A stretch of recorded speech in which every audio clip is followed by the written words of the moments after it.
débuter cette seconde table ronde dont le thème volontiers provocateur, mais Oui. riche.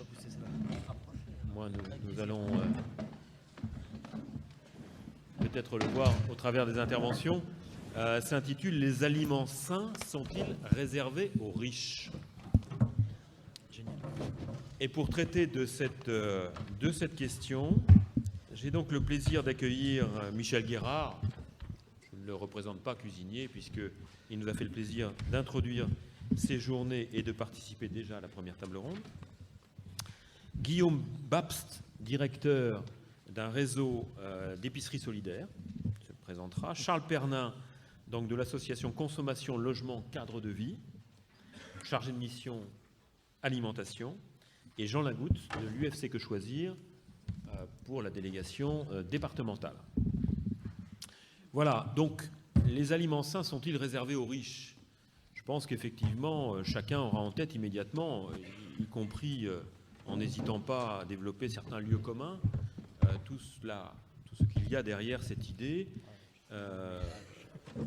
Nos sociétés développées qui présentent effectivement un certain nombre de caractéristiques de comportement alimentaire et certains courants qui actuellement tendraient à remettre en cause un modèle économique, notamment dans l'industrie agroalimentaire, et à essayer de développer une autre forme d'accès aux produits, que ce soit des produits de l'agriculture ou des produits de l'industrie agroalimentaire, enfin du moins des produits agroalimentaires, si ce n'est de l'industrie, et un autre accès qui se traduirait, paraît-il, ou qui devrait se traduire par une augmentation nécessaire des prix, et donc une espèce de ségrégation qui apparaîtrait entre des catégories de population qui auraient accès à certains marchés, à certains produits plus sains ou jugés tels, et d'autres qui seraient obligés de continuer à s'alimenter avec des produits peut-être moins chers, mais nettement moins sains.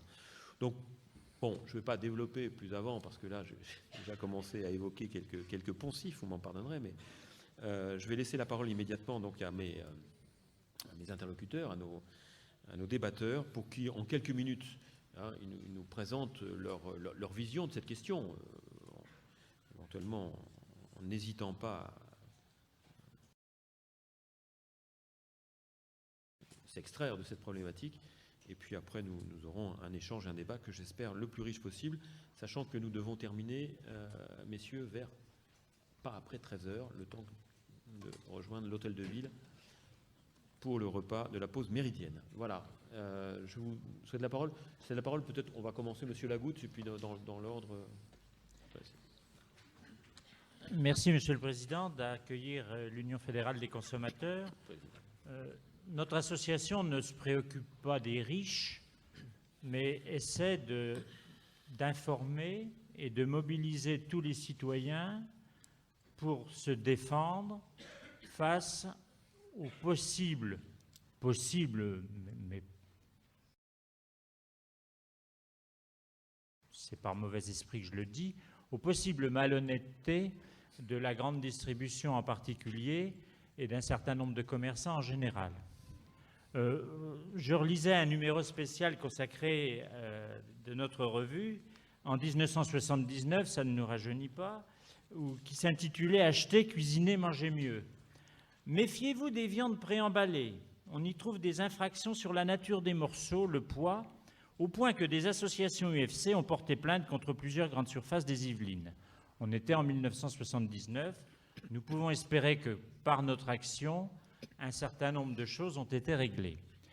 Quelle est la position de l'UFC sur la question des aliments sains?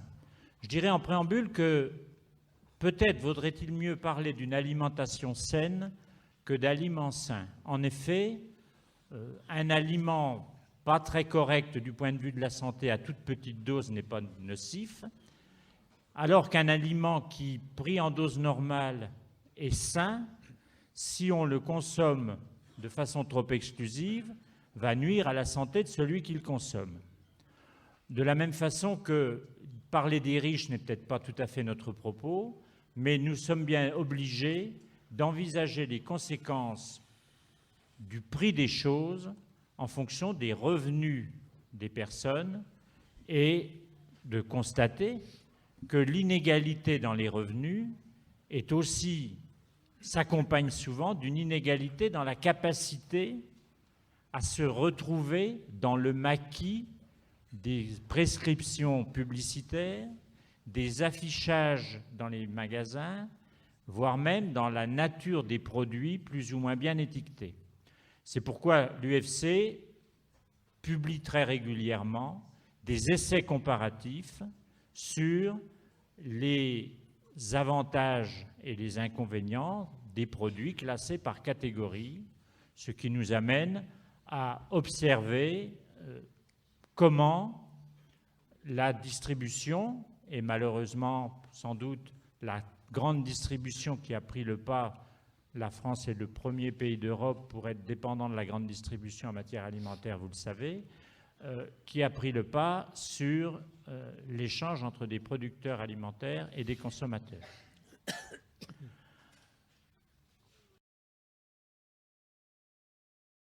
Je pense que je peux m'arrêter là et on reparlera de nos positions plus tard.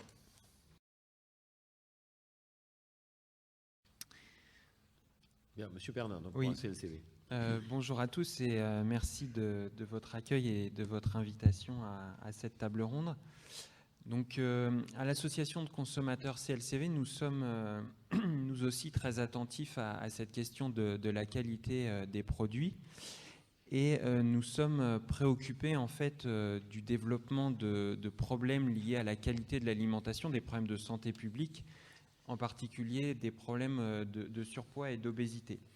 Et en relation directe avec le thème de notre discussion, on doit constater qu'aujourd'hui, il y a de très fortes inégalités socio-économiques vis-à-vis de ces problèmes de santé publique. On sait que le surpoids et l'obésité sont beaucoup plus fréquents dans les catégories modestes de la population. Pour préparer cette table ronde, j'ai relevé un chiffre assez frappant.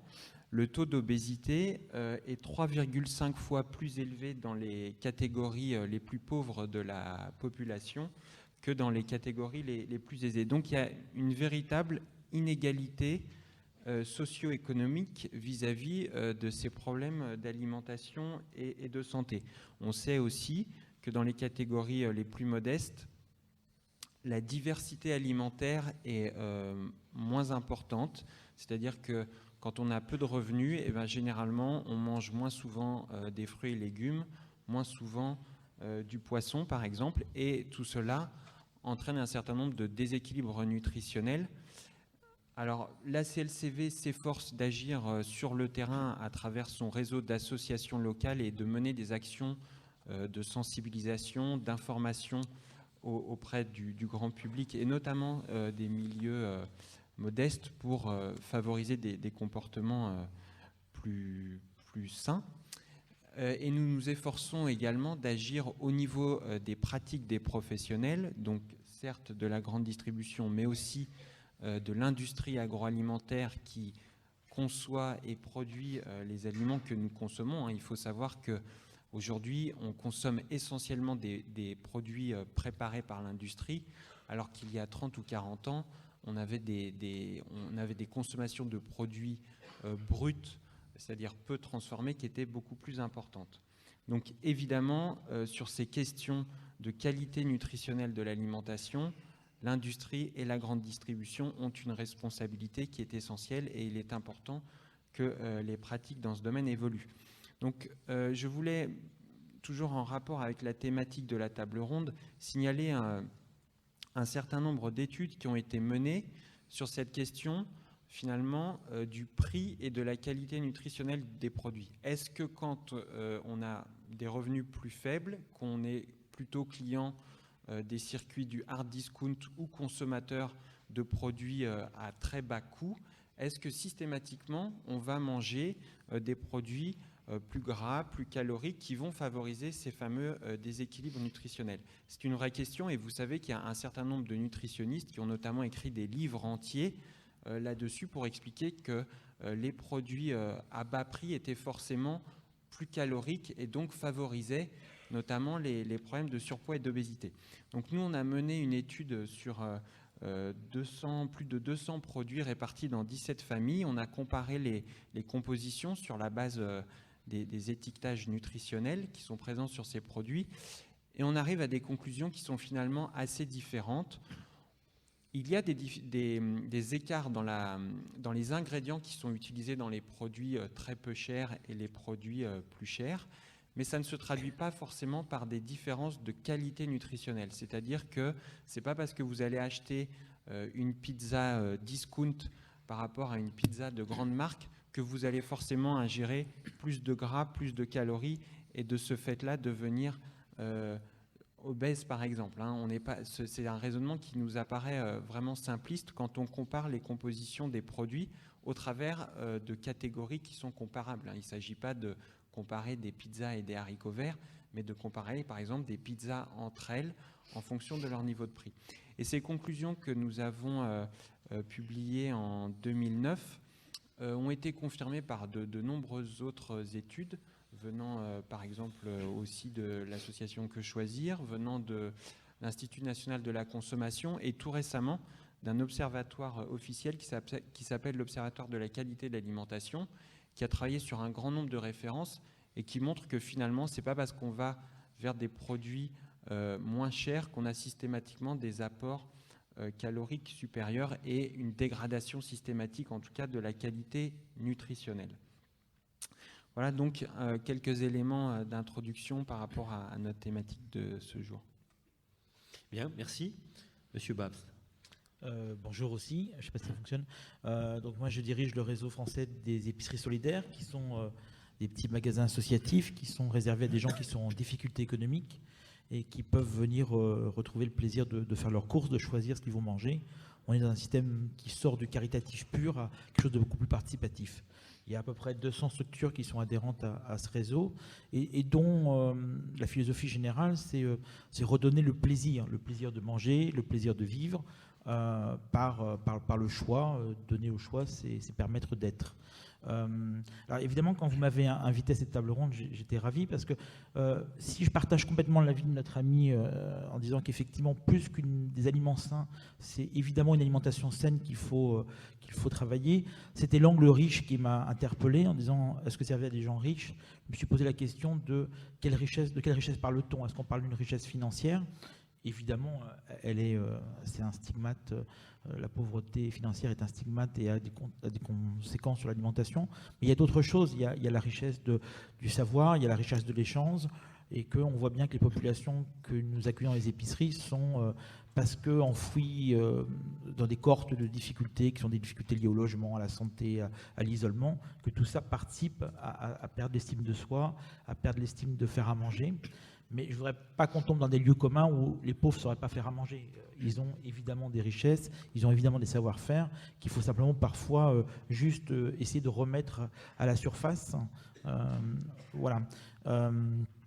Qu'est-ce que fait le réseau des épiceries solidaires? Évidemment, il anime ce réseau, c'est-à-dire qu'il crée des épiceries, il travaille sur des outils, de la formation, et on a beaucoup travaillé sur les fruits et légumes. Vous l'avez peut-être vu dans les médias, parce que ça a été assez médiatisé quand ça a été créé. On est sur les mines de France, donc, enfin sur certaines mines de France, on est à Rungis, Perpignan, Lille, Marseille. On récupère des fruits et légumes qui partaient à la poubelle, donc il y avait un coût de destruction pour les grossistes. Et un tiers de ces fruits et légumes sont parfaitement consommables et repartent dans les réseaux d'aide alimentaire, les épiceries, les Restos du Cœur et les autres. Et 70% donc va à la poubelle. Mais dans ces 70%, on vient de mettre en place une chaîne de production pour transformer ces fruits et légumes en jus de fruits, en soupe, pour pouvoir les rendre appétants, agréables, valorisants. Et avec Martin Hirsch, on a travaillé sur une étude de quel était l'impact de cette mise à disposition de fruits et légumes qui étaient vendus entre guillemets très peu cher, puisque c'était vendu entre 30 et 50 centimes le kilo, donc pas du tout les prix réels. Et on a essayé de mesurer, de voir si ça avait déjà un premier impact. Alors évidemment, ça ne vous étonne pas, l'impact financier avait son importance, mais on a travaillé aussi sur tout ce qui est l'accompagnement, c'est-à-dire que est-ce que si on met en place des ateliers de dégustation, des ateliers de cuisine, est-ce que ça participe au fait de retrouver le plaisir de manger? Et cette étude a prouvé qu'on avait multiplié la consommation des légumes par 30% et celle des fruits, on a multiplié par 2. Quand on sait que les populations, Les populations dites en difficulté consomment seulement 1,2% à consommer les 5 fruits et légumes qui sont les recommandations officielles de santé. On voit bien la marge de progression qu'il y a. Et donc tout notre leitmotiv, notre travail, c'est de dire redonnons aux gens le plaisir de manger, de se réapproprier leur alimentation.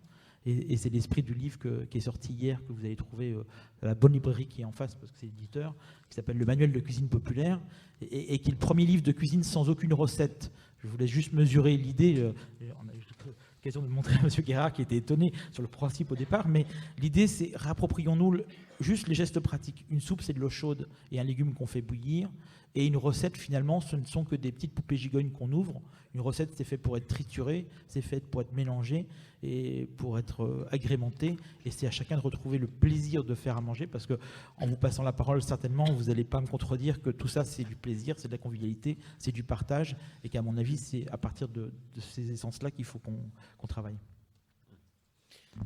Bien, merci.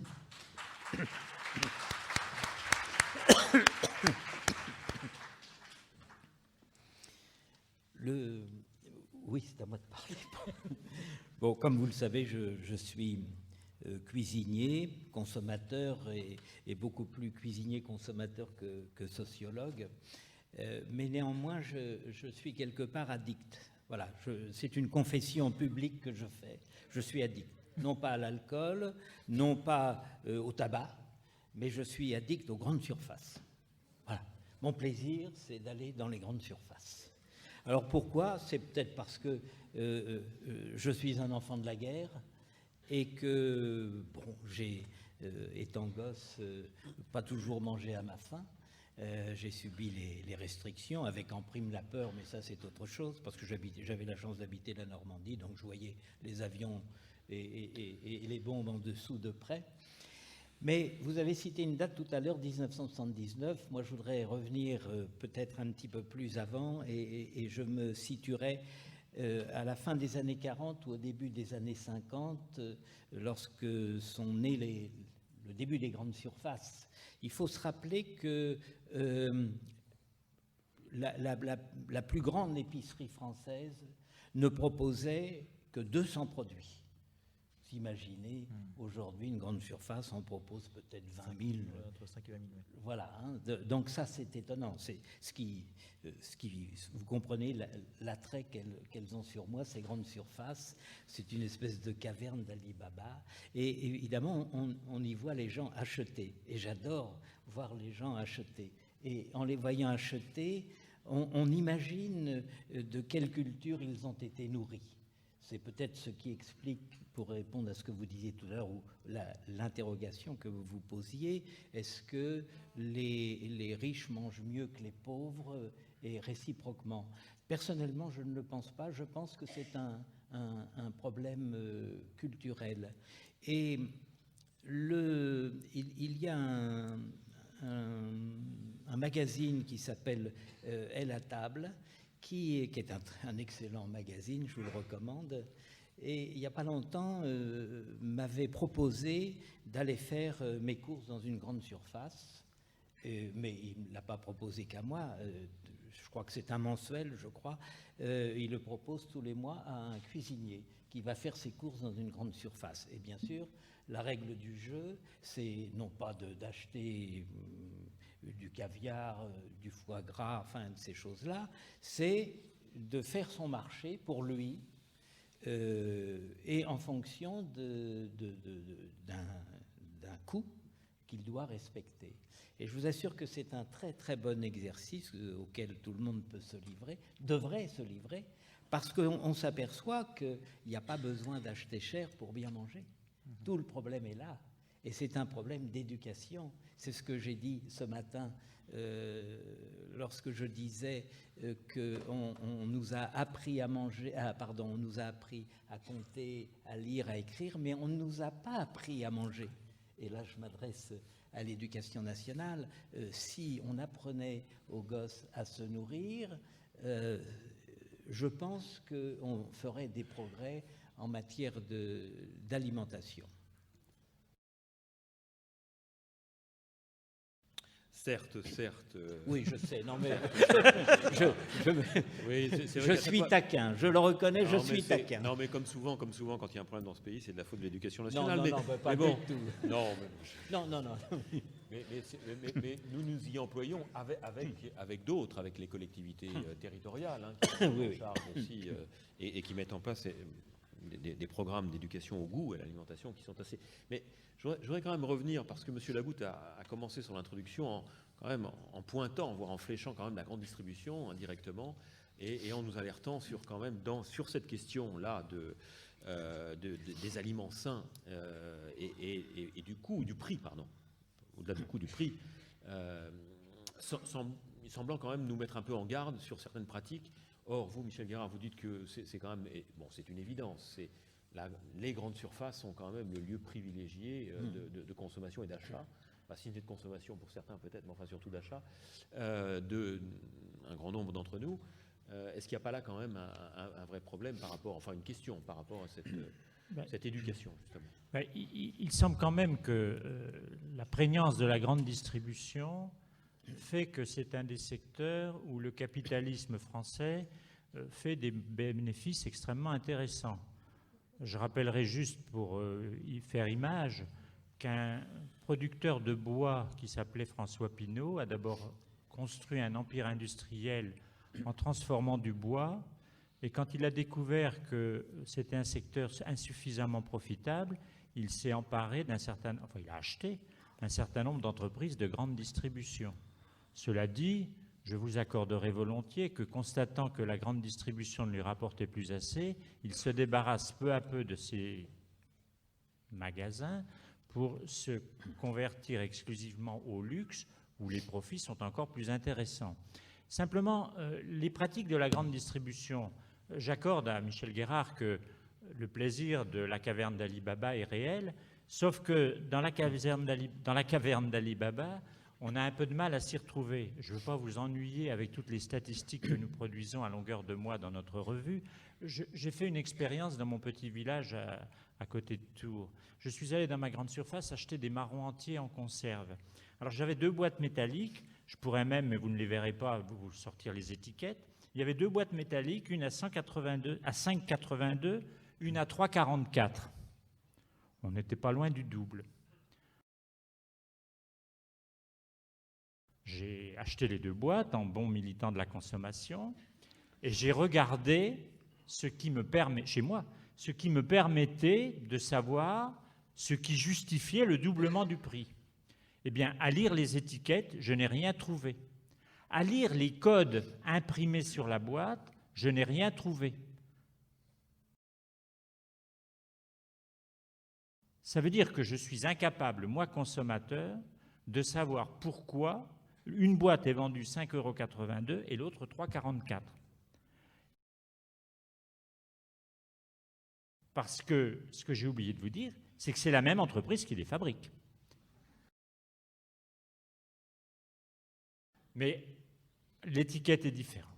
Et continuant ma petite investigation sur les marrons entiers, mais je ne vais pas vous embêter avec des marrons toute la journée, j'ai regardé si je pouvais acheter du marron bio.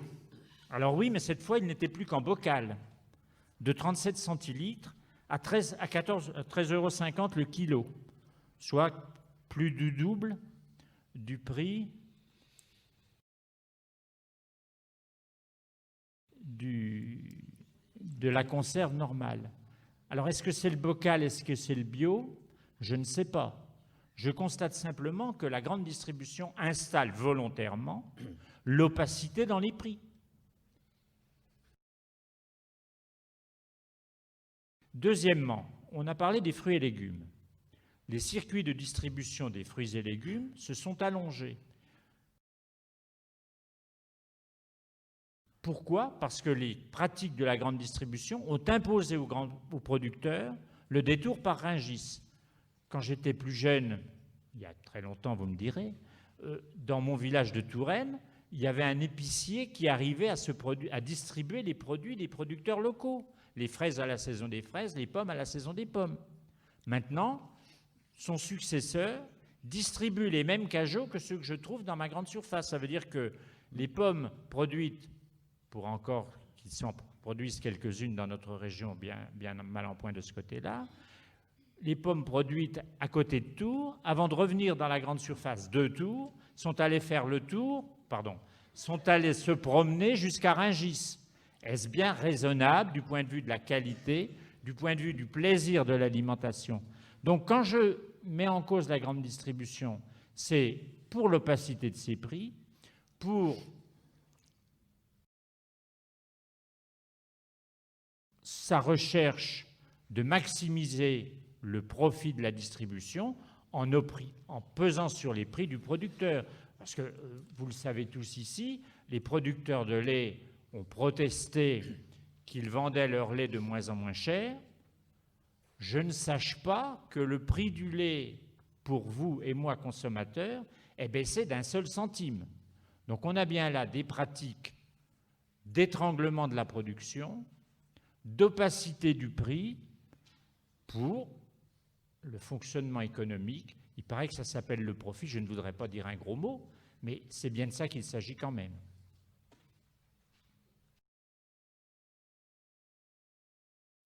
Oui, alors, mais pour autant, revenons un peu, enfin, si vous me permettez à cette question, est-ce que quand même, j'ai bien entendu qu'il y a une question de l'éducation, d'alimentation et de culture, très bien, mais dans vos études, est-ce que vous avez trouvé une corrélation entre les prix et la qualité, et sur quels critères, des produits? C'est vrai que le consommateur, spontanément, quand il n'a pas d'autres éléments de référence, il se dit que plus dans telle catégorie, le produit est cher, meilleur il est. Hein, c'est la référence symbolique. Hein. Est-ce que c'est vrai ou est-ce que c'est pas vrai? Alors, moi, je rejoindrais Monsieur Lagoutte sur le fait que quand on regarde les listes d'ingrédients, la composition des produits ne justifie pas les écarts de prix. C'est-à-dire que nous, dans l'étude que je mentionnais tout à l'heure, on voit qu'au sein d'une même famille de produits, on va avoir des écarts de 1 à 3 et parfois de 1 à 7, donc une gamme de prix énorme, alors qu'en fait, en termes de composition, les différences sont infimes.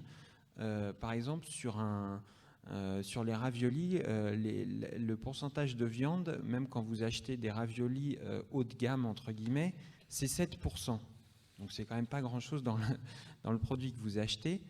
Dans les raviolis un peu moins chers, ça va être 4%. Donc en gros, il y a un ravioli où vous allez avoir quelques grammes de viande en plus et l'écart de prix, lui, va être multiplié par 3. Donc là, on voit bien, et je le rejoins aussi sur ce problème de la construction des prix entre le producteur et le consommateur final, on voit bien que la matière première de base, la matière première agricole, les ingrédients, c'est finalement une part assez faible du prix que paye le consommateur. Donc de toute façon, on achète avant tout du marketing, un peu de logistique, mais quand même surtout du marketing et de la publicité, surtout sur les produits les plus chers. Et alors vous avez une espèce d'exacerbation de ce phénomène sur un marché qui a été quand même très porteur, qui le sera peut-être un peu moins à l'avenir, qui est celui des aliments santé.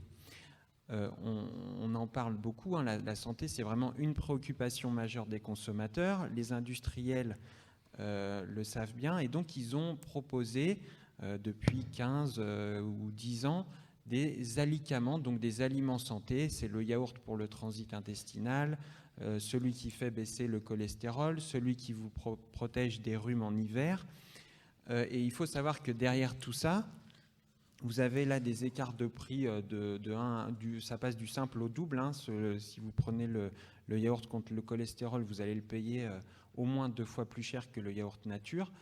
Et on sait aujourd'hui que la plupart de ces allégations santé sont infondées. C'est pas moi qui le dis là, mais je m'appuie en fait sur les avis des agences sanitaires qui sont chargées de l'évaluation de ces dossiers scientifiques.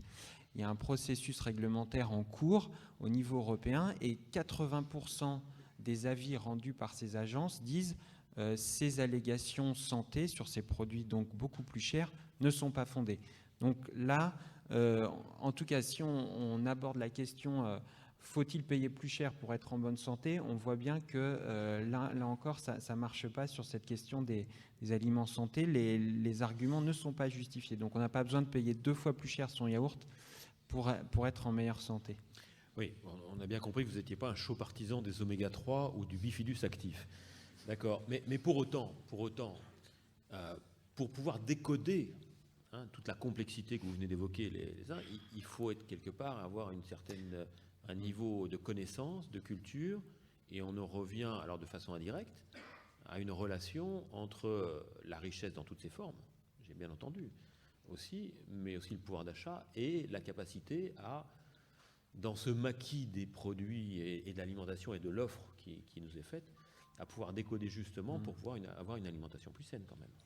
Alors là, c'est clair qu'il y a une question d'éducation, d'information, et je rejoins tout à fait ce qui a été dit. Il faut sensibiliser, réapprendre aux familles, notamment aux enfants, à préparer à manger, à comprendre, à connaître les aliments, ça c'est important. Mais de notre point de vue, on ne peut pas laisser également cette espèce de flou ou de confusion sur la nature des produits, sur leur composition, perdurer indéfiniment. Et donc là, c'est notre rôle en tant qu'association de consommateurs de faire pression sur les professionnels de l'agroalimentaire et de la grande distribution pour améliorer l'information qui est fournie sur les produits. Donc c'est qu'une question d'étiquetage. Et aujourd'hui, moi je trouve regrettable que sur les produits, on n'ait pas un format harmonisé où le consommateur saurait qu'il va trouver l'information pratique qui lui permettra de comparer. Aujourd'hui, vous êtes obligé de retourner le produit pour chercher la liste d'ingrédients qui est parfois illisible. Enfin, rien n'est fait pour fournir une information pratique et accessible aux consommateurs. Quelque part, on en a un peu tous pris notre parti parce que bon, c'est comme ça et on n'arrive plus à imaginer que ça pourrait être autrement. Mais on est dans une société de consommation. Il serait normal que sur un emballage, l'information ait une part peut-être pas équivalente, mais une part suffisante par rapport au marketing, parce que ce que vous voyez, c'est surtout de la com et du marketing, et pas vraiment de l'information qui vous permet de savoir ce que vous achetez, et si vous y mettez ou non le juste prix, ou si vous êtes en train de vous faire piéger. Oui, ça je suis d'accord avec vous, quand on achète une brique de lait enrichie aux oméga 3, on n'est pas forcément très content d'apprendre que c'est de l'huile de poisson qui a été rajoutée. Ça, merci de m'avoir éclairé sur ce point. Mais Michel Guérard, est-ce que vous partagez cette idée que finalement la question d'un produit sain, c'est pas tellement fondamental, ou la question c'est la façon dont on le présente, la façon dont on le travaille, la façon dont effectivement on le... Oui, forcément, mais d'abord, qu'est-ce qu'un produit sain? Tous les poissons ne le sont pas forcément. Les poissons d'une même race, selon l'endroit où ils auront été pêchés, dans des eaux qui sont plus ou moins saines. Ça, c'est quelque chose que j'ai appris il n'y a pas longtemps et qui m'a étonné. Mais comment voulez-vous qu'un consommateur sache? Alors là, il faudrait pousser l'étiquetage jusqu'à indiquer l'endroit où aura été pêché le maquereau, ce qui est extrêmement difficile. Non, mais c'est vrai. Non, j'écoutais nos deux procureurs, tout à fait sympathiques, et qui, en fait, apportent la réponse. Vous avez apporté la réponse. Vous avez dit que l'étiquetage ne permet pas de comprendre la différence de qualité qu'il pourrait y avoir entre deux produits. C'est ça, en gros. Alors, pour éviter que les châtaignes nous fassent marron, il vaut mieux acheter les marrons les moins chers, puisqu'il n'y a pas de différence de qualité. Et c'est ce que je fais, moi. Quand je vais en grande surface, je vous assure que je n'achète pas les produits les plus chers, d'instinct comme ça, parce que je me dis, je vais le transformer, alors la base est la même, et j'y parviendrai. Je crois que... Alors, je vous rejoins, par contre... Non, je vous rejoins d'ailleurs totalement, et entre autres aussi sur le marketing, parce que évidemment, le marketing est un moyen de vendre ce que l'on a envie de vendre. Il suffit d'y ajouter un pet de quelque chose, en l'occurrence un peu d'huile de poisson dans le lait. Là, bon, vous vous rendez compte, ajouter de l'huile de poisson dans le lait pour que celui qui va acheter le lait aura l'impression d'un bénéfice sanitaire sous prétexte qu'il y aurait des oméga 3 dedans. C'est du marketing, ça. C'est pas raisonnable, mais c'est du bon marketing. Alors c'est vrai, il faut se méfier du marketing. Donc il faut rester simple, il faut rester avec des notions. Mais je comprends bien que cette histoire de santé liée à la santé est compliquée. Je vais vous donner un exemple. Il y a de cela 2 ans, je proposais à mes amis Relais et Châteaux nous étions en crise et je cherchais un moyen de mieux nous vendre. Et j'avais trouvé une idée, je leur avais dit, écoutez, chers amis, si le midi, on vendait dans nos Relais et Châteaux, si on vendait un snack. Alors je ne vous dis pas les yeux de mes collègues écarquillés, comment Michel, un snack? Oui, un snack, pourquoi pas? Et un snack qu'on vendrait à un coût faible.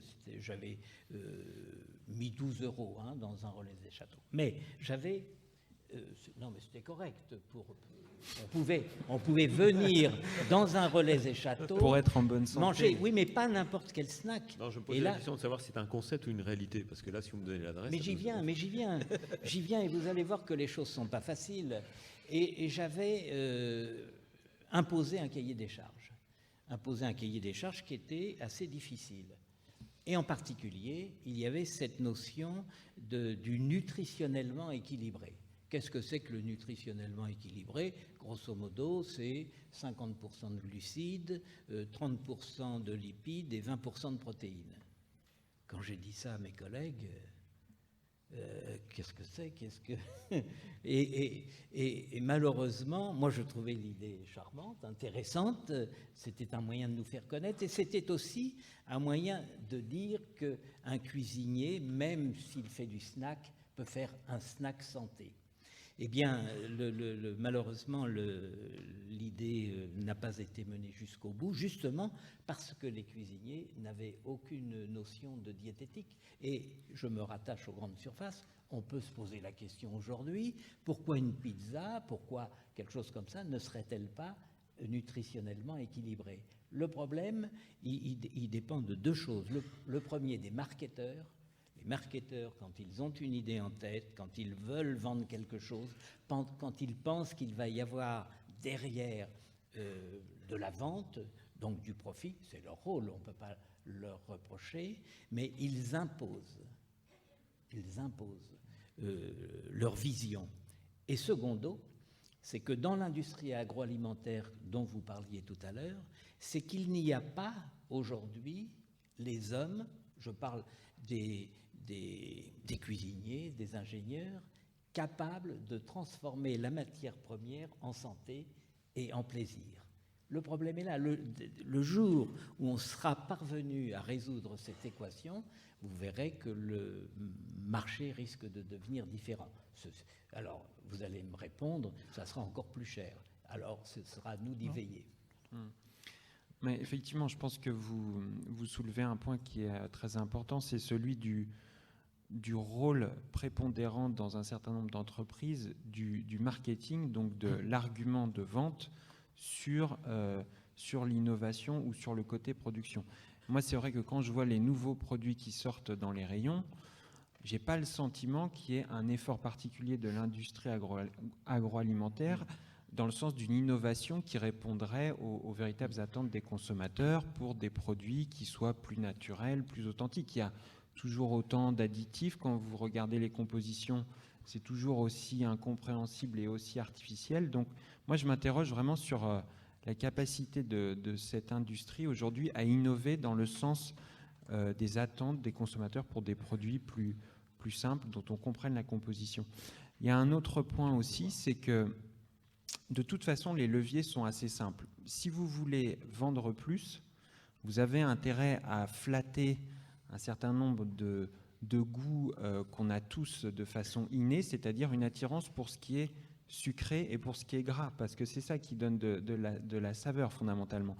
Donc, les industriels, s'ils ne se cassent pas trop la tête, ils sont tentés de rajouter du sucre et de la matière grasse. Donc, c'est sûr que ça ne va pas forcément dans le sens des préoccupations de santé publique. Mais on pourrait imaginer qu'ils cherchent autre chose en mettant par exemple des fruits et des légumes qui auraient plus de saveur, plus de goût, et en cherchant à préserver la saveur ou les arômes de ces ingrédients naturels, ils arriveraient peut-être à conquérir aussi le goût des consommateurs.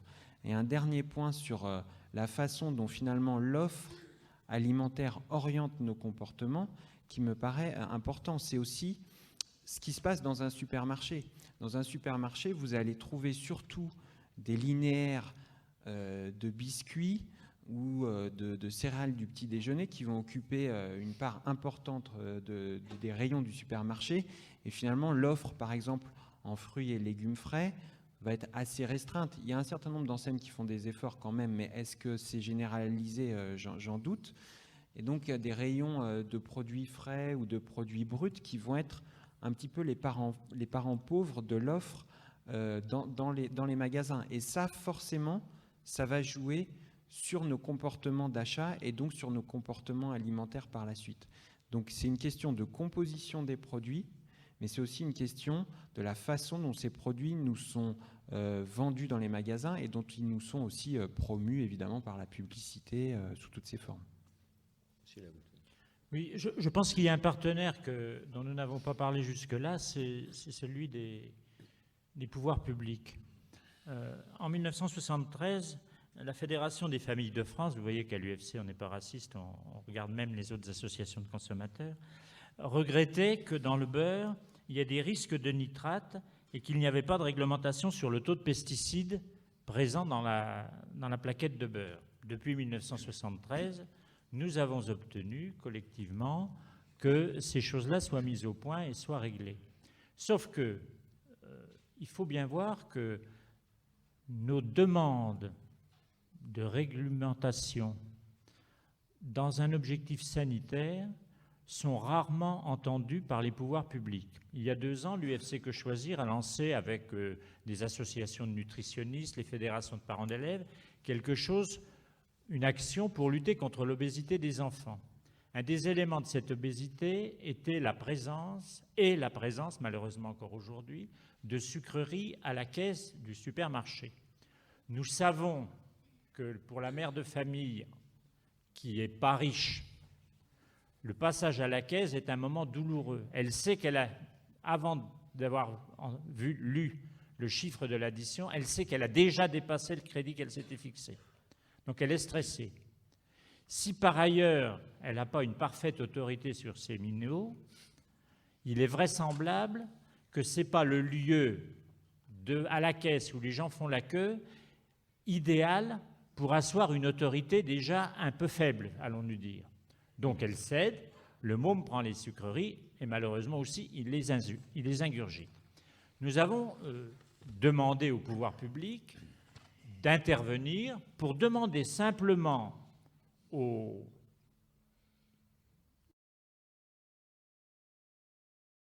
magasins de retirer ces sucreries de la caisse. Réponse de Madame Bachelot, je la nomme. Nous allons inviter les représentants de la grande distribution. Elle convie notre président Alain Bazot. À la réunion, ils se sont retrouvés 2, la ministre et le représentant de l'Union fédérale des consommateurs. La grande distribution n'était pas venue. Et à la question de mon président, qu'est-ce qu'on peut faire? Ah ben, ils ne sont pas venus. Pour ne pas avoir l'air de tenir un propos politisé, je peux vous dire ici ce que m'a répondu une députée qui était encore dans l'opposition. Mais vous comprenez, monsieur Lagoutte, il faut bien que la grande distribution fasse ses marges. Donc, je veux dire par là que les politiques ont des responsabilités en matière de santé publique. On sait le temps qu'il a fallu pour qu'ils les prennent à l'égard de la nocivité du tabac. On sait le temps qu'il a fallu pour qu'ils les prennent à l'égard de l'amiante. Je rappelle que dans les années 90, le vin filtré à l'amiante était encore autorisé. Donc, vous voyez bien comment nous, associations de consommateurs, et donc vous, citoyens, nous sommes confrontés non seulement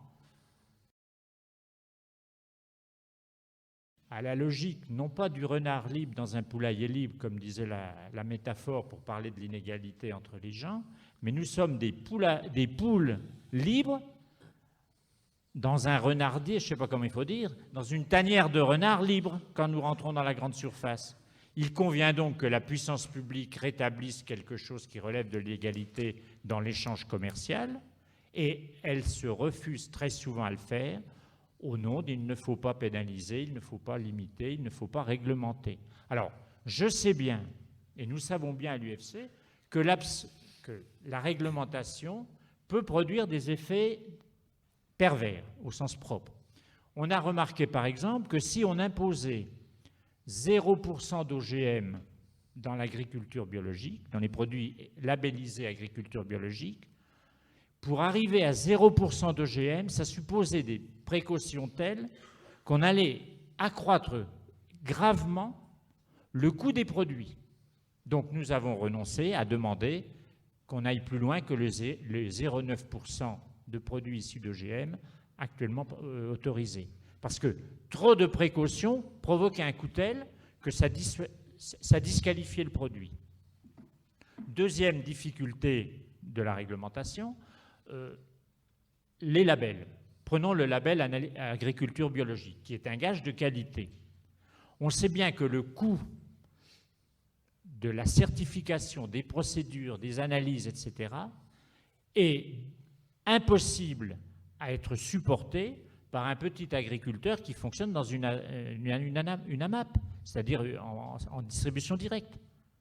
Donc, il va pouvoir produire de l'agriculture biologique, mais la réglementation est inapplicable dans son cas pour des raisons strictement économiques. Donc, nous sommes bien dans la situation, nous, associations de consommateurs, à demander à la puissance publique de produire des règles du jeu, et nous n'arrêtons pas de le faire les uns et les autres, et souvent tous ensemble, et en même temps, nous concevons bien les limites de ces réglementations.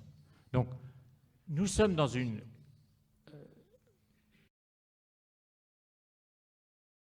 partie à trois, si vous voulez, où le consommateur, les distributeurs et l'État doivent trouver le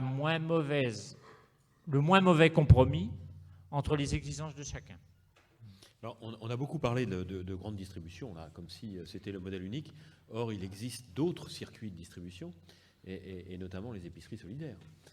Comment est-ce que dans votre réseau, vous percevez, vous appréhendez cette question du rapport à la santé dans l'alimentation et le rapport au prix, bien sûr?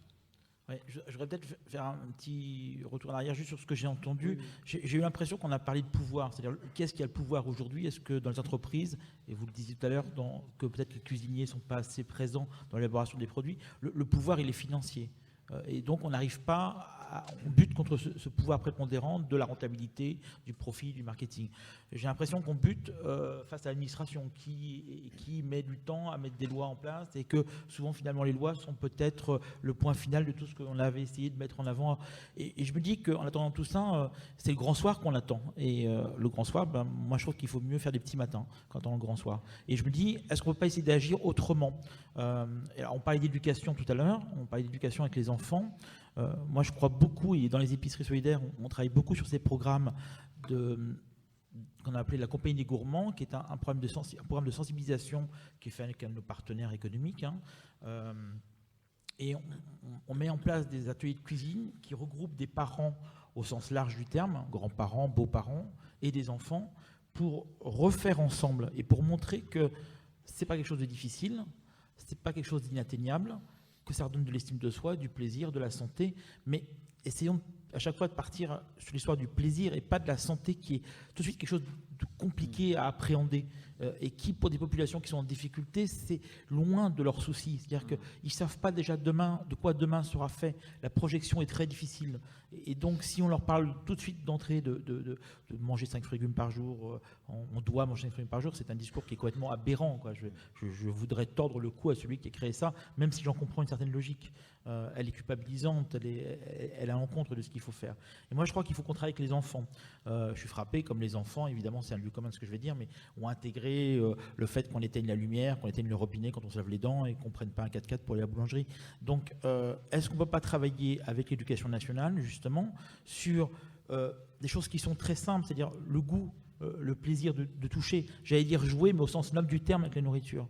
Et en faisant très attention, évidemment, de ne pas devenir, que l'enfant devienne le prescripteur de la famille, parce qu'il y aurait un grand danger d'inverser les rôles et qu'il y ait un message qui soit redonné aux parents de manière très très ferme.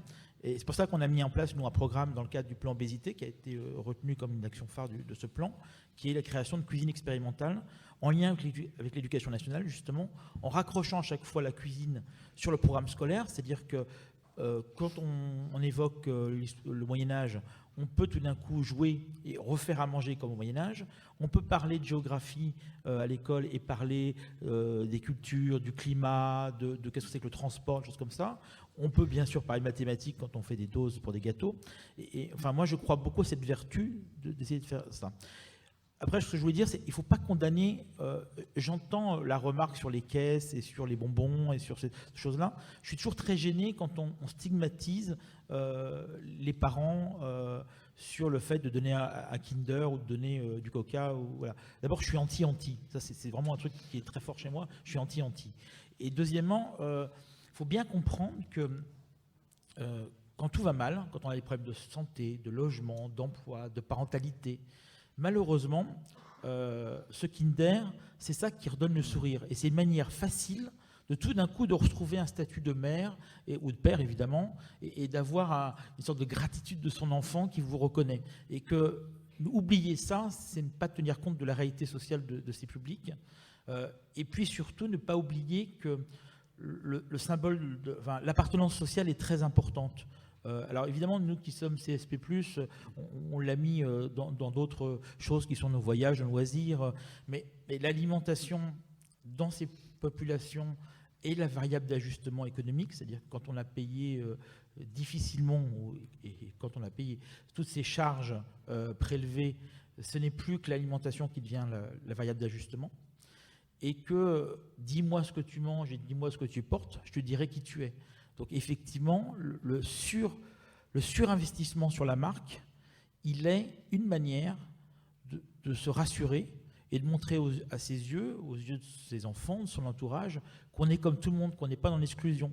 Alors on voit toujours des reportages à télé qui nous font bondir, et même nous qui sommes dans le milieu plutôt social, en disant comment ça se fait que dans une famille on trouve trois magnétoscopes, enfin 3 lecteurs de DVD, je ne sais pas quoi. Mais c'est aussi cette manière de se montrer et de montrer à son entourage qu'on est dedans.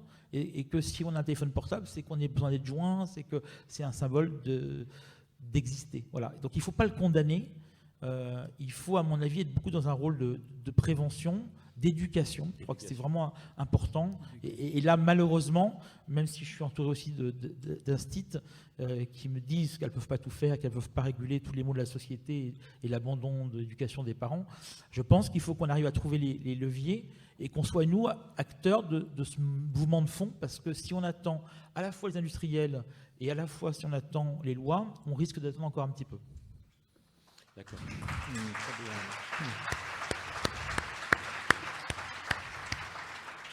Je pense que la plupart des enseignants qui sont dans cette salle auront apprécié votre propos sur l'éducation, qui montre bien toute sa difficulté, mais aussi derrière les enjeux qu'il y a derrière. Sur cette question, Michel Guérard, comment est-ce que peut-être là nous allons donner la parole à la salle, hein, donc quelques mots de conclusion donc sur cette problématique. D'abord, je suis encore sous le coup de ce joli discours humaniste qui doit nous faire réfléchir. Je reprendrai ce qui a été dit, et cette espèce de rogne qu'on peut avoir contre l'industriel de l'agroalimentaire, contre la grande surface. Je pense qu'il faut essayer d'être plus adroit et de convertir ça en chance. Vous avez parlé du profit tout à l'heure. Vous avez cité M. Pinault, qui est un bon exemple de l'homme parti de rien, et quand même, il faut saluer ça au passage.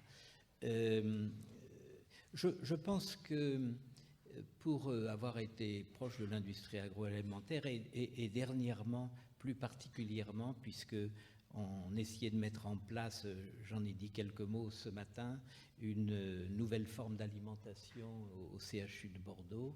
Je pense que les choses ne sont pas désespérées. Et dès lors que l'on réfléchit ensemble, à condition qu'il y ait une carotte au bout, et pour l'industriel de l'agroalimentaire, il faut une carotte, c'est-à-dire le profit.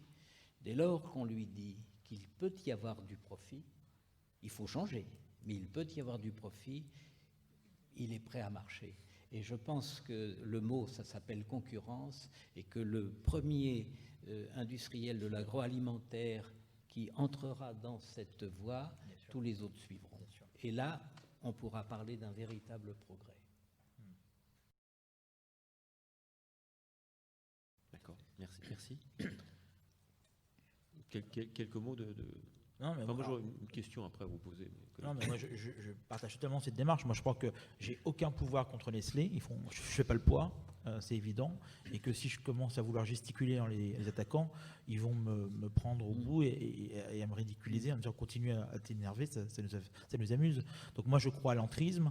Je crois effectivement à essayer de trouver les leviers à l'interne des personnes qui ont le pouvoir de faire changer les choses.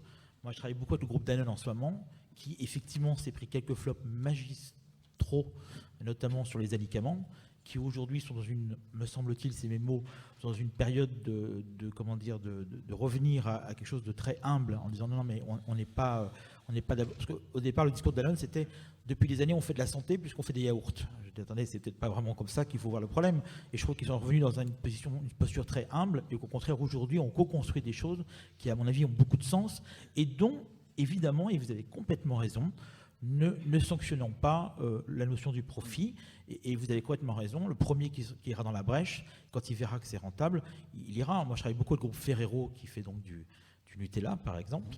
Eh bien, on fait des choses très intéressantes avec Nutella, et je suis sûr que on fait changer les choses à l'interne.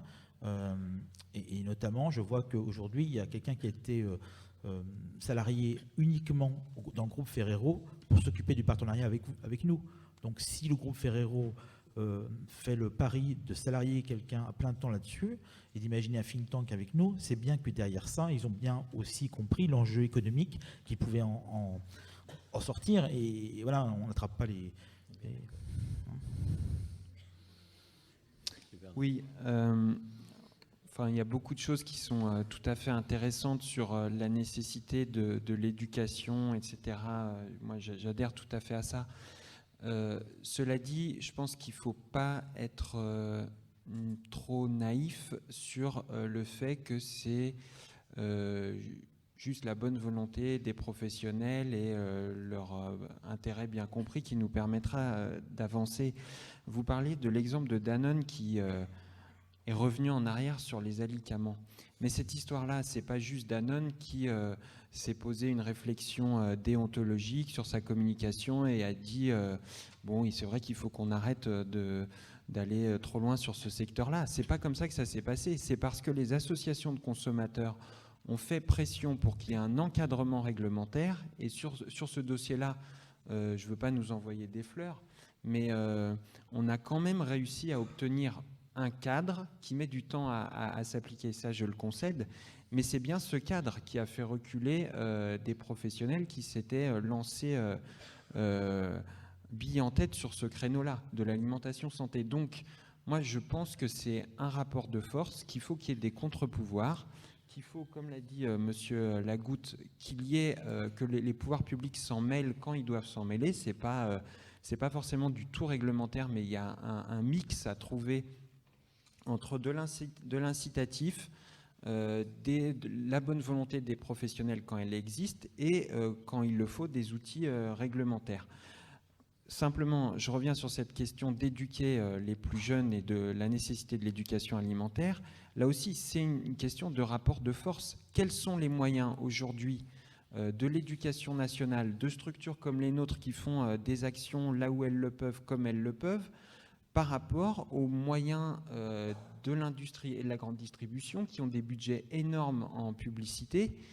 Et cette publicité, c'est inconsciemment ou non, ça oriente nos comportements. Donc là, bien sûr qu'il faut qu'il y ait de l'éducation, mais si on reste dans le même environnement alimentaire, c'est-à-dire les produits tels qu'ils sont fabriqués, tels qu'ils sont vendus et promus, moi, je ne suis pas sûr qu'on arrive à faire évoluer les comportements dans le bon sens. Donc, il faut agir sur tous les fronts. Alors, permettez-moi d'être pas si pessimiste. Moi, je vais vous dire qu'on travaille avec un groupe qui s'appelle Simply Market, qui est donc une enseigne, avec qui nous travaillons beaucoup sur un mixte, un parrainage entre magasins du groupe Simply et les épiceries solidaires pour que chacun vienne enrichir de son métier et de sa formation.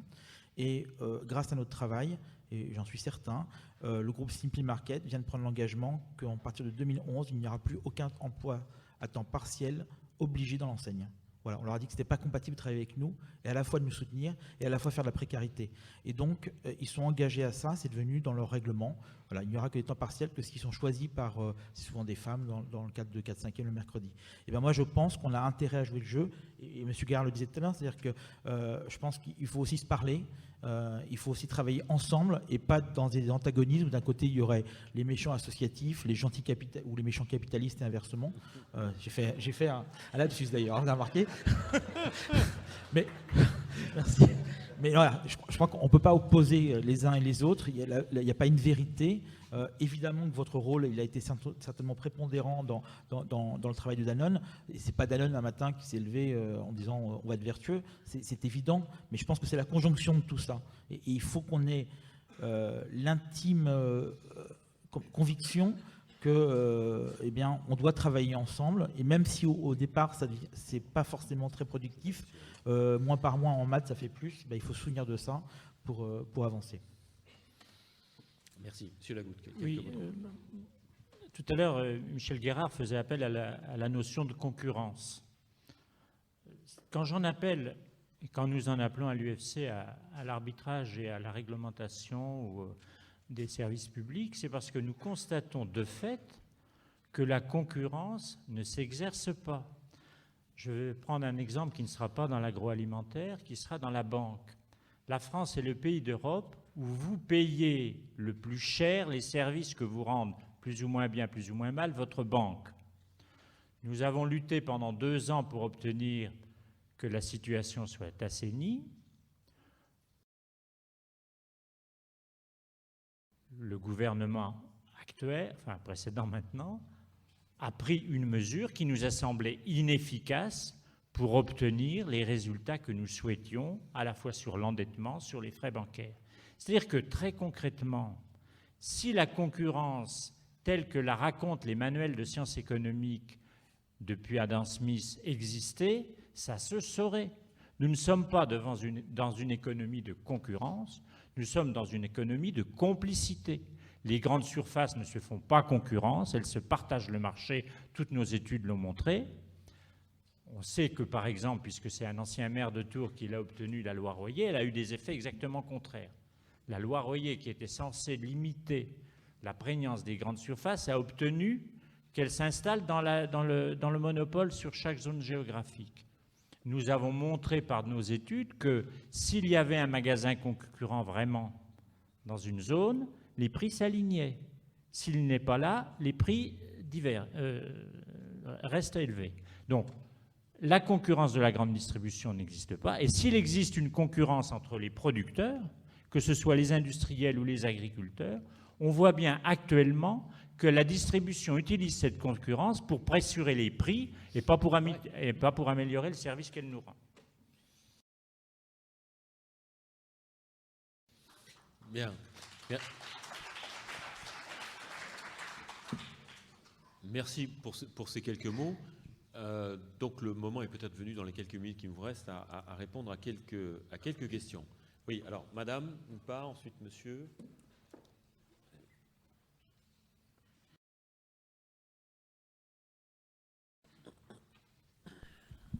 Oui, bonjour. Je suis enseignante, institutrice et j'ai été formée par Jacques Puiset il y a 20 ans à la méthode d'éveil sensoriel du goût qu'il a écrite.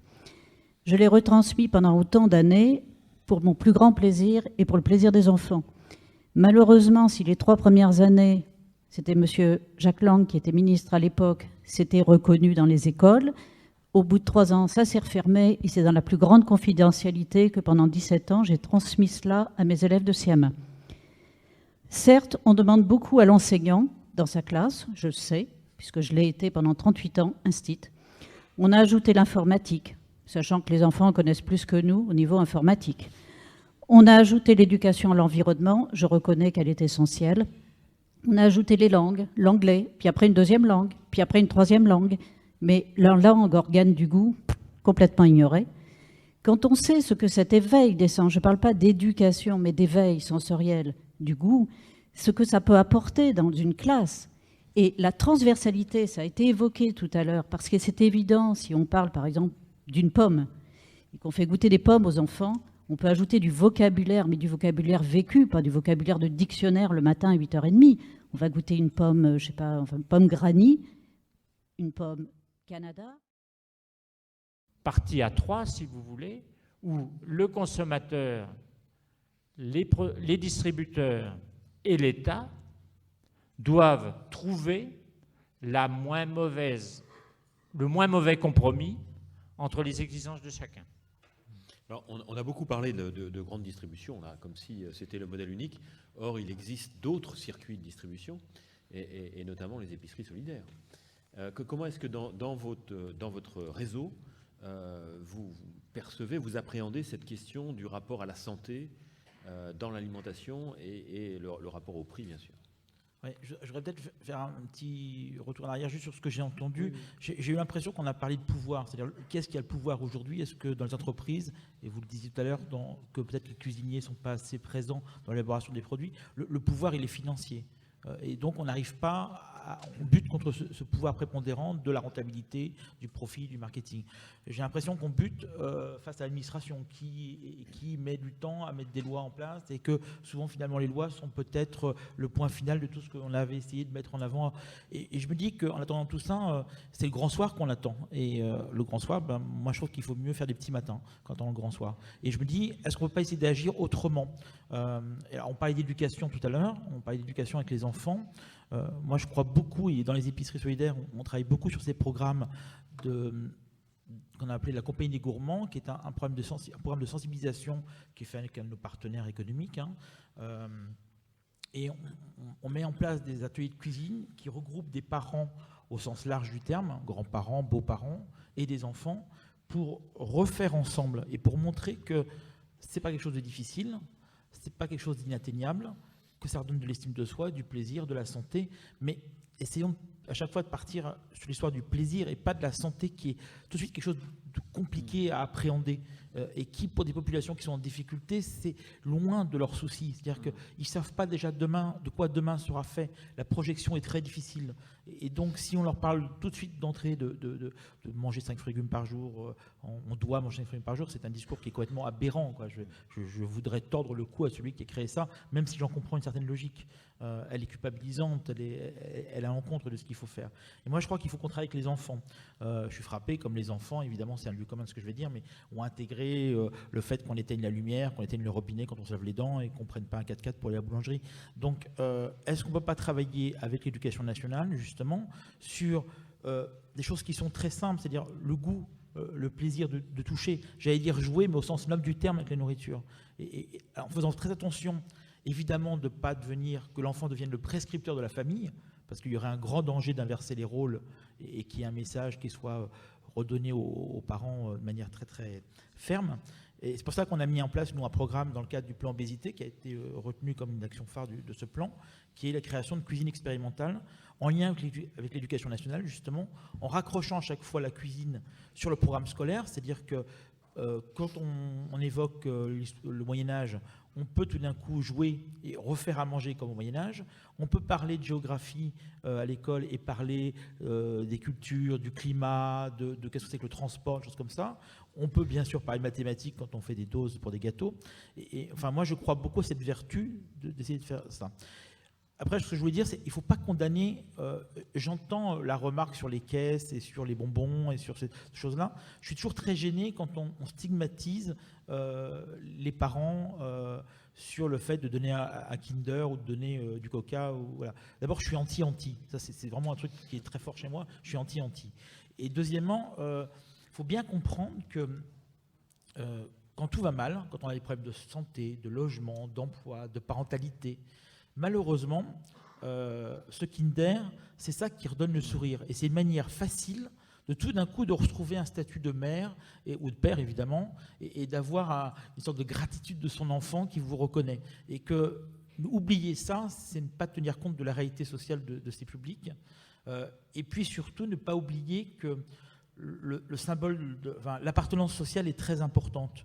Alors évidemment, nous qui sommes CSP+, on l'a mis dans d'autres choses qui sont nos voyages, nos loisirs, mais l'alimentation dans ces populations est la variable d'ajustement économique, c'est-à-dire quand on a payé difficilement, et quand on a payé toutes ces charges prélevées, ce n'est plus que l'alimentation qui devient la variable d'ajustement.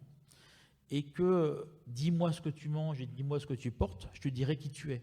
Donc effectivement, le surinvestissement sur la marque, il est une manière de se rassurer et de montrer à ses yeux, aux yeux de ses enfants, de son entourage, qu'on est comme tout le monde, qu'on n'est pas dans l'exclusion.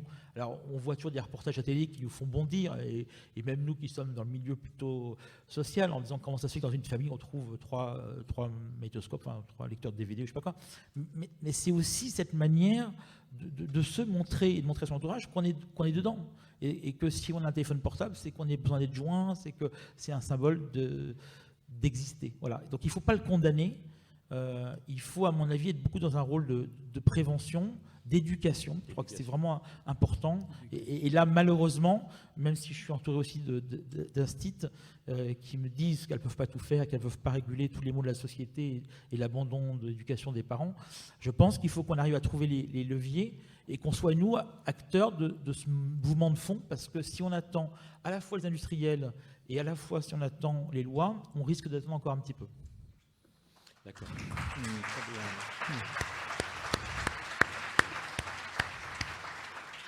Je pense que la plupart des enseignants qui sont dans cette salle auront apprécié votre propos sur l'éducation, qui montre bien toute sa difficulté, mais aussi derrière les enjeux qu'il y a derrière.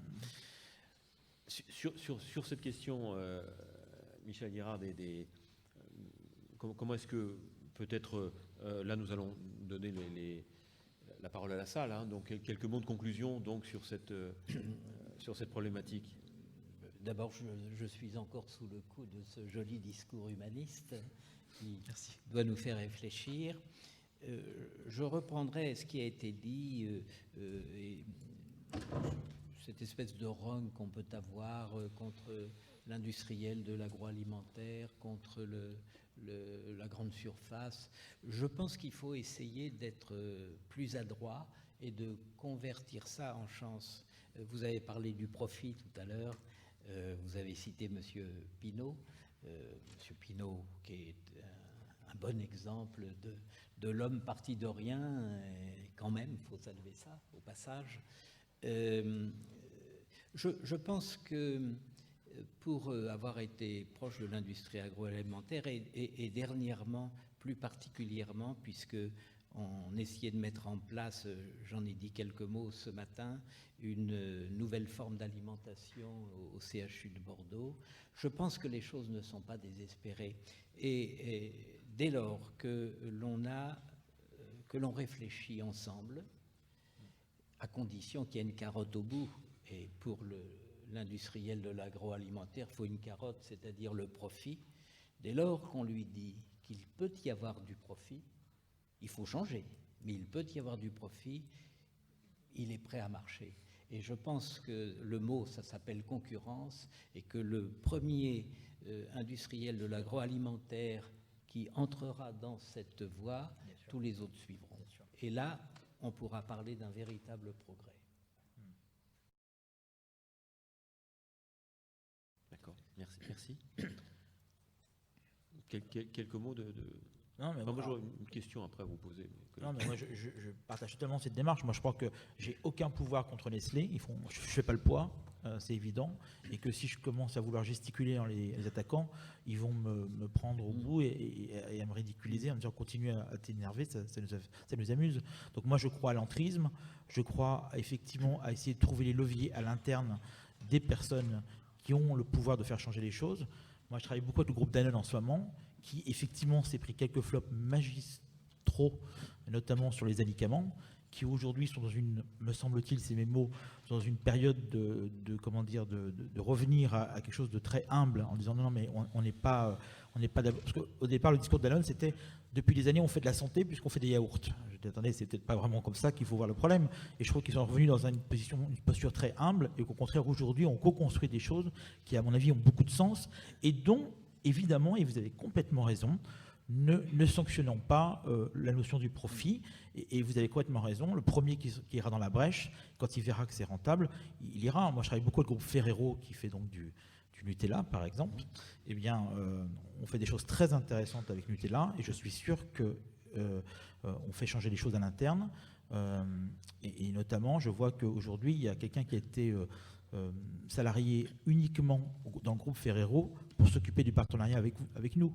Donc si le groupe Ferrero fait le pari de salarier quelqu'un à plein temps là-dessus et d'imaginer un think tank avec nous, c'est bien que derrière ça, ils ont bien aussi compris l'enjeu économique qui pouvait en sortir. Et voilà, on n'attrape pas les... Oui, il y a beaucoup de choses qui sont tout à fait intéressantes sur la nécessité de l'éducation, etc. Moi, j'adhère tout à fait à ça. Cela dit, je pense qu'il ne faut pas être trop naïf sur le fait que c'est juste la bonne volonté des professionnels et leur intérêt bien compris qui nous permettra d'avancer. Vous parlez de l'exemple de Danone qui est revenu en arrière sur les alicaments.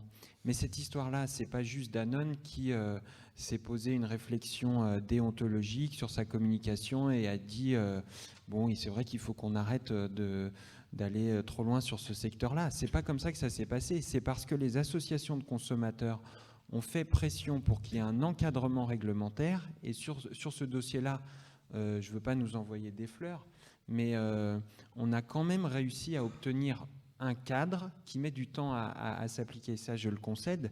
Mais c'est bien ce cadre qui a fait reculer des professionnels qui s'étaient lancés billes en tête sur ce créneau-là de l'alimentation santé. Donc, moi, je pense que c'est un rapport de force, qu'il faut qu'il y ait des contre-pouvoirs, qu'il faut, comme l'a dit Monsieur Lagoutte, qu'il y ait que les pouvoirs publics s'en mêlent quand ils doivent s'en mêler. C'est pas forcément du tout réglementaire, mais il y a un mix à trouver entre de l'incitatif, de la bonne volonté des professionnels quand elle existe et quand il le faut des outils réglementaires. Simplement, je reviens sur cette question d'éduquer les plus jeunes et de la nécessité de l'éducation alimentaire.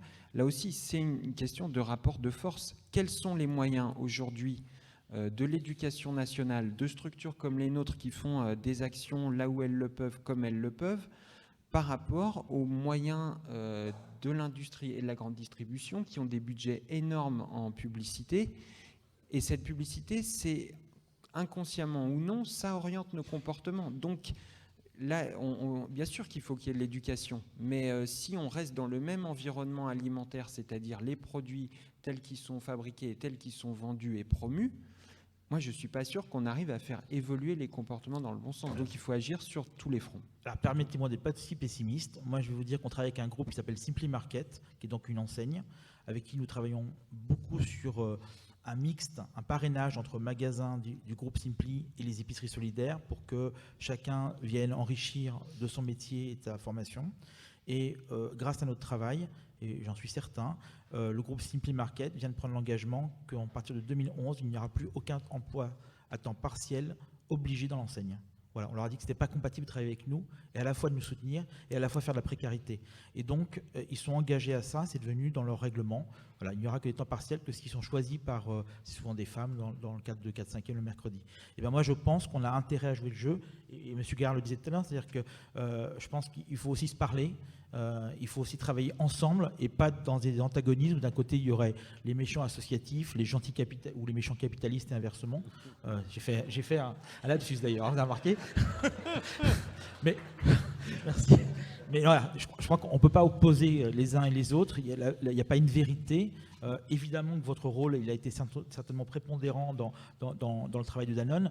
Et ce n'est pas Danone un matin qui s'est levé en disant on va être vertueux. C'est évident, mais je pense que c'est la conjonction de tout ça. Et il faut qu'on ait l'intime conviction que, eh bien, on doit travailler ensemble. Et même si au départ, c'est pas forcément très productif, mois par mois en maths, ça fait plus. Ben, il faut se souvenir de ça pour avancer. Merci. Monsieur Lagoutte. Oui, tout à l'heure, Michel Guérard faisait appel à la notion de concurrence. Quand j'en appelle, et quand nous en appelons à l'UFC à l'arbitrage et à la réglementation des services publics, c'est parce que nous constatons de fait que la concurrence ne s'exerce pas.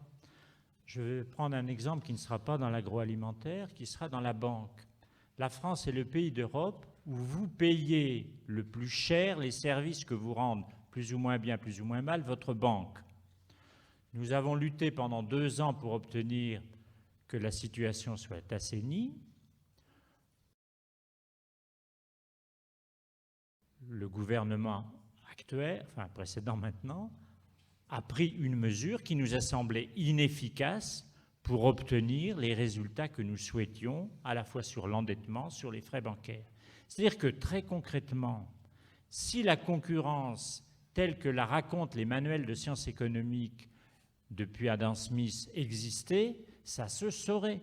Nous ne sommes pas dans une économie de concurrence, nous sommes dans une économie de complicité. Les grandes surfaces ne se font pas concurrence, elles se partagent le marché, toutes nos études l'ont montré.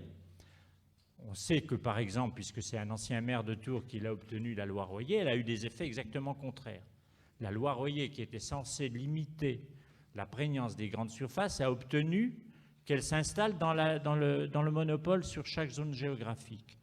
Nous avons montré par nos études que s'il y avait un magasin concurrent vraiment dans une zone, les prix s'alignaient. S'il n'est pas là, les prix restent élevés. Donc, la concurrence de la grande distribution n'existe pas. Et s'il existe une concurrence entre les producteurs, que ce soit les industriels ou les agriculteurs, on voit bien actuellement que la distribution utilise cette concurrence pour pressurer les prix et pas pour améliorer le service qu'elle nous rend. Bien.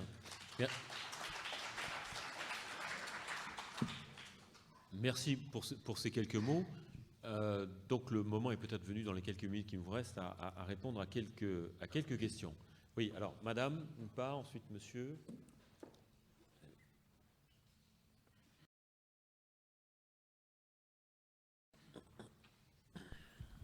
Oui, bonjour. Je suis enseignante, institutrice et j'ai été formée par Jacques Puiset il y a 20 ans à la méthode d'éveil sensoriel du goût qu'il a écrite. Je l'ai retransmis pendant autant d'années pour mon plus grand plaisir et pour le plaisir des enfants. Malheureusement, si les 3 premières années, c'était M. Jacques Lang qui était ministre à l'époque, c'était reconnu dans les écoles, au bout de 3 ans, ça s'est refermé et c'est dans la plus grande confidentialité que pendant 17 ans, j'ai transmis cela à mes élèves de CM1. Certes, on demande beaucoup à l'enseignant dans sa classe, je le sais, puisque je l'ai été pendant 38 ans, instit. On a ajouté l'informatique, sachant que les enfants connaissent plus que nous au niveau informatique. On a ajouté l'éducation à l'environnement, je reconnais qu'elle est essentielle. On a ajouté les langues, l'anglais, puis après une 2e langue, puis après une 3e langue. Mais leur langue, organe du goût, complètement ignorée. Quand on sait ce que cet éveil des sens, je ne parle pas d'éducation, mais d'éveil sensoriel du goût, ce que ça peut apporter dans une classe, et la transversalité, ça a été évoqué tout à l'heure, parce que c'est évident, si on parle par exemple d'une pomme, et qu'on fait goûter des pommes aux enfants, on peut ajouter du vocabulaire, mais du vocabulaire vécu, pas du vocabulaire de dictionnaire le matin à 8h30. On va goûter une pomme, je sais pas, enfin, une pomme granny, une pomme Canada. La pomme granny va être croquante, elle va être juteuse. La pomme Canada va être râpeuse, elle va être plutôt sucrée. C'est du vocabulaire vécu. Et là, on est vraiment dans notre boulot d'instit, en histoire, en géographie, etc. Enfin, je ne vais pas passer trop de temps à vous convaincre. Et ce qui est intéressant dans cet éveil sensoriel, c'est qu'il n'y a pas une bonne réponse ou une mauvaise réponse. Parce que nous, l'instit, 2 et 2, ça fait 4. Hein. S'il met 5, on arrive avec le stylo bille rouge. Alors qu'ici, en discutant avec les enfants, certains vont dire « moi, je préfère la verte ». Et d'autres vont dire bah, « non, moi, je préfère la rouge qui est plus sucrée ». L'autre va dire « mais moi, j'aime l'acidité, puis j'aime quand ça fait crrr ». L'autre va dire bah, « non, moi, je préfère quand c'est plus feutré ». Bon. Donc là, ils se reconnaissent entre eux comme citoyens, comme personnes différentes, ayant un ressenti différent, et ils se respectent. Et là, on est dans le programme de l'instruction civique. Donc, je ferme cette parenthèse. En ce moment, je travaille, et depuis 10 mois, avec le ministère de l'Agriculture et de l'Alimentation et avec le ministère de l'Éducation nationale conjointement, pour remettre dans les classes ce programme Jacques Puiset. Il y a une personne dans la salle qui s'appelle Daniel Potrel qui interviendra demain matin, et qui travaille avec moi. Il y a 5 référents dans 5 régions. Daniel Potrel, région Nord, moi pour la région Centre, quelqu'un en Bourgogne, quelqu'un en Alsace, et même des personnes de la Réunion. Eh bien, la plus grande difficulté que nous avons, ce n'est pas avec le ministère de l'Agriculture et de l'Alimentation, c'est avec l'Éducation nationale. Désolé de le dire, ils n'ont pas réussi à nous trouver 1 centime pour ce programme, et c'est l'agriculture qui met tout l'argent. Alors, je veux quand même le dire, et le frein essentiel, c'est l'éducation nationale, parce que ce qui devait commencer en septembre devait se faire en octobre, puis en novembre, et peut-être en janvier. En tout cas, on n'en sait toujours rien. Alors, je voulais juste faire cette parenthèse et dire que je suis vraiment investie sur ce programme, et je sais de quoi je parle, puisqu'on est en réunion régulièrement au ministère de l'Agriculture. Le ministère de l'Éducation nationale a été présent sur 2 réunions, et depuis est cruellement absent. C'est tout, je ne veux pas insister, mais je veux dire ce qui est vécu.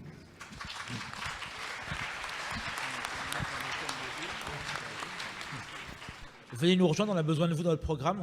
On a forcé la porte du Conseil national, on a un très gros budget. Venez avec nous. Non, juste une remarque. Enfin, bon, je ne veux pas répondre en lieu et place du ministre de l'Éducation nationale ni des services qui sont. Juste entre nos amis l'agriculture et nous, les masses ne sont pas totalement les mêmes. Et donc, les enjeux financiers ne sont pas totalement les mêmes non plus. Mais ceci dit, j'adhère complètement, madame, à votre préoccupation d'éducation très tôt au goût. Et je pense qu'une grande partie des enseignants, des chefs d'établissement ou des chefs de travaux, des écoles hôtelières qui sont présents dans la salle, seraient à même aussi de participer très activement et de témoigner de la façon dont cet éveil sensoriel, ils la pratiquent dans les écoles et de leur pratique pédagogique là-dessus. Alors, vous aviez une autre question là. Oui, moi je suis j'ai été cadre commercial et marketing dans l'industrie agroalimentaire. Pour une grosse société allemande. Je vendais des additifs, des arômes, des épices. Et pour aller dans le sens de M. Lagoutte, on n'a aucune lisibilité sur les produits. Il faut savoir que sur un jambon, par exemple, je ne veux pas vous écœurer, mais pour un jambon blanc, il y a 20% de viande et tout le reste, c'est de la saumure et des additifs. En poids. Oui. Comment ? En poids. Oui. En poids. Voilà. Donc il y a 20% de viande et tout le reste, c'est des additifs, de la saumure. Donc pour avoir bossé 5 ans dans l'industrie agroalimentaire, je ne veux pas écœurer tout le monde, mais ce qu'on bouffe, c'est dégueulasse. Voilà. Bon, on vous embauche, hein. J'espère qu'il n'y aura pas de jambon à midi. Oui. Bien. Gérard Cagna voulait intervenir, mais madame avant, oui, vous aviez levé la main.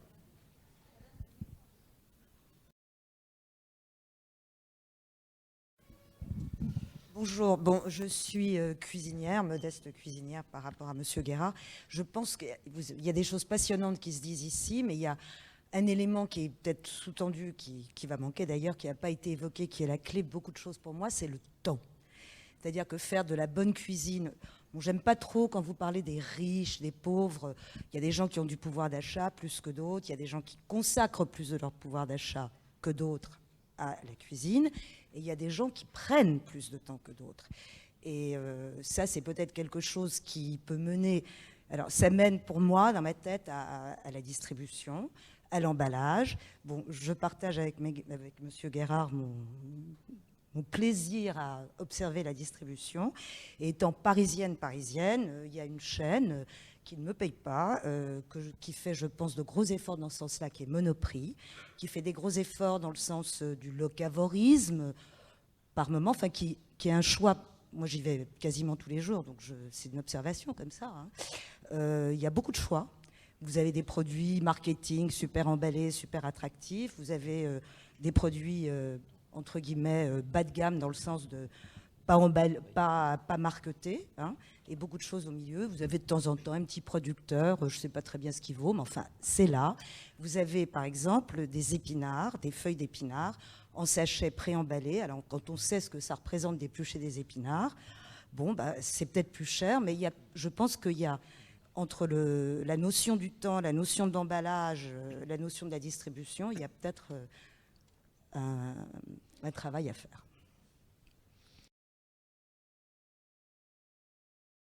Alors, je peux répondre. Une réaction, une réaction de nos... Oui, une réaction. Moi, j'adore les cuisinières, les dames qui cuisinent. Tous les cuisiniers, d'ailleurs, adorent les cuisinières. Et très souvent... Vous aurez l'occasion de vous rencontrer tout à l'heure. Très souvent, ces cuisinières refilent aux cuisiniers des recettes auxquelles ils n'ont pas pensé. Et je connais plein de cuisiniers qui, sur leur carte, ont des recettes magnifiques dont pour lesquelles les chroniqueurs gastronomiques s'enthousiasment, et il en est ainsi. Et c'est ainsi que, pour ce qui me concerne, donc j'ai plein d'amis qui souvent m'ont invité chez elles, et ça allait de la femme d'un tourneur-fraiseur à Gennevilliers à une châtelaine du Limousin. Vous voyez, et c'est très intéressant, parce que elle partageait en commun, bien sûr, cet amour de recevoir, de faire plaisir, de partager. Et en tant que cuisinier, en tant que technicien, moi, j'analysais ce que je mangeais. Et il n'y avait guère de différence, sinon que cet ami de Gennevilliers, par exemple, savait cuisiner les sardines d'une manière absolument admirable, ce que n'aurait peut-être pas fait la châtelaine du Limousin. Ce qui importe, et en conclusion, ça veut dire quoi? Ça veut dire qu'on peut très très bien manger à tous les prix. C'est la conclusion. Heureusement, il y a une justice. Alors, Gérard, Kenya et Madame après. Oui, avant de parler de l'intervention de Guillaume Past, qui m'a beaucoup plu et qui a donné un bol d'air, un rafraîchissement aux problématiques actuelles, en ayant à la fois une poétique, un pragmatisme et un humanisme. Je voudrais revenir sur l'intervention précédente du monsieur de l'agroalimentaire. J'ai travaillé pendant un certain temps comme consultant pour un grand groupe qui faisait 20 000 jambons par semaine. Je m'inscris en faux. Le jambon à la coupe, c'est 90% de jambon et 10% à l'assaisonnement, est-ce que vous voulez, de saumure. C'est pas 20% et 80%. Par contre, les jambons à pizza, le jambon à pizza que vous mangez dans vos pizzas, c'est toutes les chutes qui sont malaxées et qui elles peuvent contenir peut-être 20 à 25% de jambon, de chutes de jambon, de gras, etc., d'amylacés. Et là, d'accord. Mais le jambon à la coupe, c'est pas vrai. C'est 90% de viande, de muscles, comme on dit dans la profession. Et le reste, c'est l'assaisonnement. Il ne faut pas non plus diaboliser pour provoquer. Oui, je voudrais revenir à votre intervention qui m'a beaucoup séduite. Parce que c'est vrai qu'au jour d'aujourd'hui, on est quand même dans la chasse au gaspillage et on est dans la chasse fondamentale. Parce qu'on va dans le mur, à force de jeter 8 kilos par Français par an à la poubelle, soit de produits qu'on a trop achetés, soit de produits périmés, c'est une catastrophe. Quelque part, c'est comme si on se suicidait. Je veux dire, pour les années 2030-2050, c'est pas parce qu'il n'y aura plus d'énergie fossile, c'est qu'il n'y aura plus à bouffer pour tout le monde. Donc il est là le problème. Il n'est pas dans les énergies fossiles, il est dans le casse-croûte. Et j'ai bien aimé votre démarche, parce que c'est vrai qu'à Rungis, je fais quand même 50 ans que je fais ce métier, et quand je vois les tonnes de produits qui vont à la poubelle, et votre démarche est fabuleuse. Et pourquoi? Et c'est vrai que je vais, après, off-record, je vais venir vous parler, parce que j'ai quelques idées aussi, modestement, à apporter, parce qu'on peut peut-être trouver une piste là, quelque part, pour donner du sens à ce qu'on jette. Donc bravo à votre démarche, et humaniste, pragmatique et ludique. Merci infiniment. Merci infiniment. Je la partage avec toute l'équipe avec qui je bosse tous les jours. Je vais juste donner un autre exemple, c'est les politiques de retrait agricole. Vous avez aujourd'hui en France, mais comme dans d'autres pays européens, des retraits pour stabiliser les cours. Cette année, il a été jeté 100 000 tonnes de pêche en France. 5% uniquement de ces 100 000 tonnes ont été à l'homme, le reste a été détruit. Alors que les politiques publiques, c'est pour ça que je ne suis pas totalement pessimiste, c'est-à-dire que Bruxelles, dans son système énorme, avait prévu que ces produits puissent aller aux gens les plus démunis. Bruxelles paye le transport, mais sauf que c'est très complexe et qu'il ne faut pas être dans une démarche toujours d'opposition, il faut essayer de trouver le gagnant-gagnant. Je crois que c'est la seule chose qui est positive. C'est quand tout le monde sort par le haut. Si l'association entre Michel Guérard et Andes devient quelque chose de positif pour les deux, on n'aura aucun problème à travailler ensemble. C'est ça qu'il faut qu'on trouve. C'est toujours ce petite frange sans être à la fois totalement utopique et se faire récupérer. Eh bien, on vient de faire changer la réglementation européenne, ça nous a pris 3 ans. Avant, les agriculteurs, enfin les offices de production avaient 30% d'indemnisation du coût moyen du marché, c'est-à-dire de quoi faire payer, de tourner le tracteur. Maintenant, ils ont 100%. Mais une seule condition, c'est qu'ils nous donnent.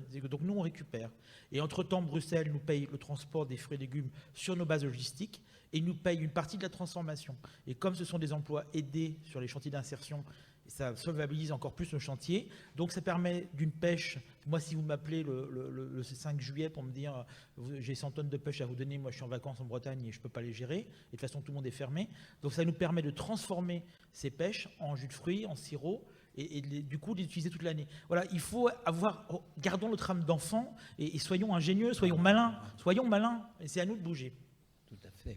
D'ailleurs, je voudrais dire un mot sur les déchets, si on doit les appeler comme ça. Il y a une autre forme de déchets qui est absolument incroyable, c'est celle que l'on trouve dans les collectivités, que ce soit les écoles, que ce soit les hôpitaux. Vous savez que 20-30% des repas sont jetés à la poubelle.